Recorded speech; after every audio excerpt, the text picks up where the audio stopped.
Through the millennia, human beings and our society changed or evolved, and the object we use did the same. It's a virtuous cycle. We create something to help us in one activity, that makes it easy to do another. So we focus on yet another one, so we create something else that helps us in that specific field, and so on. When you talk about technology, it's easy to say that an object evolved, because it's easy to look at both and say that one does a particular action better than the other. But what about society? When we look at politics or political movements, we notice that they don't do the same thing, so it's harder to say if one policy is strictly better than the other. I don't mean that it's impossible, I just say it's harder. You can apply this concept to culture as well. Every place has a different culture. Some cultures have things in common, some others have elements that directly oppose each other. So I would say that you can't prove if one is better than the other, or you can't, with the same principles, you do it with the technical advancements. But the reason I see as the most precious, the one I will always use to fight racism, is not the way one culture acts, but the reason and the values behind the actions. Let's not get political for a second and make a stupid example. Let's take a look at religions. But don't quit yet, it's not about how religions treat women, it's about what it's done to a dead follower in various religions. So, something you don't hear as much, at least I believe you don't. In my many years of school, I've studied history a lot. Not well enough to talk about it in public, but still as much as I need to discuss politics.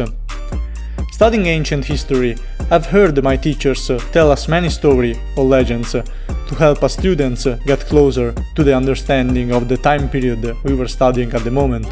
I always try to tell them myself. My favorites are those from the ancient Greece. This is about the Emperor of Persia. I think it was Darius I, but it's not significant for the moral of the story. The only thing you need to know is that Persia always had been the greatest enemy for the independent cities of Greece, which always remained independent from Persia that kept trying to conquer them, until the Roman Empire came and defeated them all. Anyway, Persia and the Greek alliance fought two major wars, but in between there was space for peace. Going back to our story, taking place in one of those peaceful times, the Emperor of Persia invites two emissaries to his court, one from Athens and another one from his many small and big kingdoms that were part of the Persian Empire. He invites the two to his court and asks them how they treat their peers when they die. First, the Greeks explain how they would burn the dead corpses and let the ashes fly into the wind. Then the second ambassador shakes his head and explains to King Darius that they don't burn their dead corpses, that it's disgusting. They cut some parts of the body and they eat and share them among the family of the loved one. At this point, the Greeks are disgusted as much as the other ambassador, and both start arguing with each other, with the Persian emperor laughing from his throne. This encounter was not organized with the purpose of entertainment. It was made to show the Greeks that it didn't matter how much they thought they were evolved and better than anybody else. Many people would find their culture and habits disgusting and would never follow them. In retrospective, we can say that eating a corpse is not very safe for your health. You are in fact risking to get the same disease that killed your loved one, where burning dead bodies is more hygienic and it helps stopping any disease from spreading. But Greeks didn't burn them for that reason. It was about religion, it was about the culture, it was about what they believed would make them feel better about losing someone they cared about.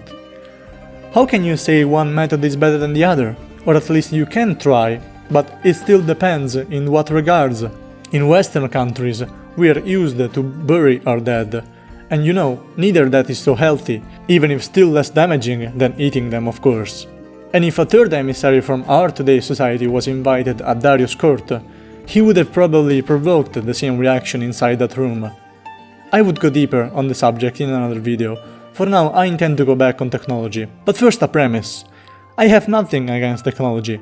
I think it's fundamental to build a world where human beings don't have to work and can dedicate their lives to subjects that are more enjoyable, such as philosophy, art in general, and of course, love and relationships.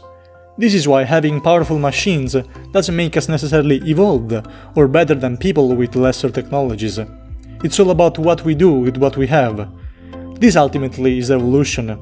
It's not about the production or the globalization of capitalism, it's our values, how we treat each other, how free we actually are.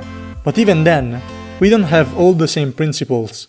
Even if I think it's not really about principles, it's about who has them and who doesn't. This is why we need a democracy that works, to try and reach that utopia where, with constant discussion and brother and sisterhood between people, we make a society close to be perfect for everybody. So, what is the connection between culture and politics? Well, on paper, technology could be used to prove that one system, one type of society, ultimately one culture, is better than another, all by looking at the technological advancement. And this is why now I am going to debunk my own thesis. I said at the beginning that it's easy to see the advancement in technology. You just put the two objects side by side and it's clear. But is it? With stupid things, it's easy. You have a bronze armor and an iron armor. The iron armor is clearly better, but what about today's technologies and systems? For example, what about agriculture? With our so-called advancement, we are able to produce as much food as we want. But what about the materials that get wasted because of the higher demanding production? What about the fact that some industrial food doesn't make us hungry maybe, but is still dangerous for our health condition? So eventually, people still die from other causes. What is better? I don't know, this is politics. What it should be at least. To investigate through discussion and participation with the goal of finding the best solution for the time and place. Another example, communication. With the new technology, we are able to talk to anyone anywhere. So the quantity of our talking has increased to an infinite amount. But what about the quality of our relationship? What about the quality of our talks? Something you can't measure with a thermometer, but you can see the results on depression, teenage self-reclusion, or the fact that earlier radio emitters, when set on the highest power, had the chance of provoking cancer for prolonged exposure. What is better? To talk the most far away, or to have a more sane conversation? I don't know. Or I do know the answer to both questions, but the point is that you might not agree with me. And this is again what politics is about. Ideas, thoughts, opinions, and the mix of all of these different things. And so finally I can say that there is no such thing as common sense. Finally I said that. I waited so long, let me please enjoy the moment. I can't believe I finally had the chance. In politics, my friends, common sense is non-existent and frankly it's absurd. It doesn't mean anything. The only thing it means is status quo. If you don't like your society and you fight to change it, whatever you do, if it goes against the capitalistic ways, it's not common sense. I could close the channel here right now, after this. Well, there's still some things I might wanna say. Why don't you stay tuned and find out what it is? For now, this is all. If you'd like to help the channel, the easiest thing you can do is to leave a comment, so you let me know what you think. Anyway, I am Gabriel, this is Freequality, goodbye and ciao ciao. So many roads to go before the dawn. Just take my hand, don't let us come undone. You may not see the glow, but I see it shine. Keep holding on, cause we're too far from done. And I know you go.